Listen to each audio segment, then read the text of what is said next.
ഈ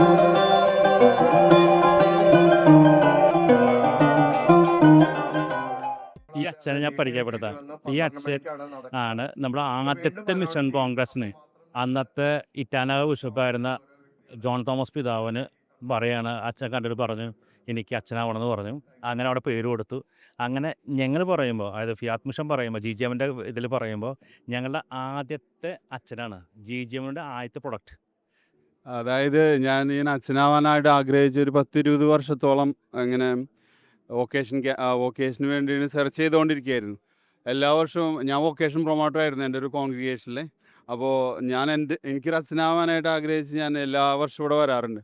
അവസാനം ഒരു സ്ഥലത്തും ഇങ്ങനെ ശരിയാവാതിരിക്കുന്ന സമയം ഫിയാത്ത് മിനിസ്ട്രിയിൽ നമ്മുടെ ബ്രദേഴ്സിനെ കണ്ടെത്തിയത്, സീറ്റിൽ ചേട്ടൻ, സെന്നി അവരൊക്കെ പറഞ്ഞു ഇവിടെ ഇങ്ങനെ ഫിയാത്ത് മിഷൻ്റെ ഒരു കറുകുറ്റിയിൽ അഡ്ലക്സ് ഓഡിറ്റോറിയത്തിലൊരു ഫസ്റ്റ് ഫിയാത്തിൻ്റെ ഒരു ഗ്യാതറിങ് നടക്കുന്നുണ്ട്. അതിൽ വന്ന് ബിഷപ്പ്മാർ ഇഷ്ടംപോലെ ഉണ്ടാവും, 10-15 ബിഷപ്പ്മാരുണ്ടാവും. അപ്പോൾ അവിടെ വന്ന് നേരിട്ട് കണ്ട് സംസാരിച്ച് അച്ഛനെ വൊക്കേഷനായിട്ട് പരിശ്രമിക്കാമെന്ന് പറഞ്ഞു. അങ്ങനെ ഞാൻ അത് കേട്ട് അഡ്ലക്സ് എന്നാൽ കറുകുറ്റിയിൽ നടന്ന അഡ്ലക്സിലെ 2017 അന്ന് നടന്ന്.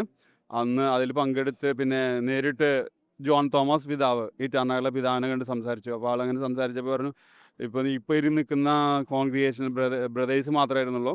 അപ്പോൾ അത് ഇന്ന് മാറി എനിക്ക് അച്ഛനാവണമെന്ന് ആഗ്രഹിച്ചിട്ടായിരുന്നു ഞാൻ ചേർന്നത്. പക്ഷെ അവർ പിന്നീട് ആ കോൺഗ്രിഗേഷൻ ബ്രദേഴ്സ് മാത്രമായിട്ട് നിൽക്കുകയായിരുന്നു.